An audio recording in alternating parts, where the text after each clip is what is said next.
Kita mulai cerita tentang seekor kucing yang suka berpetualang di hutan.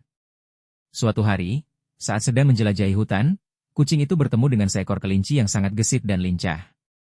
Keduanya langsung akrab dan memutuskan untuk bersama-sama menjelajahi keindahan alam hutan. Mereka menemukan danau yang indah, air terjun yang mengagumkan, dan bahkan sebuah gua misterius yang penuh dengan kejutan. Bersama, kucing dan kelinci itu mengalami petualangannya yang tak terlupakan.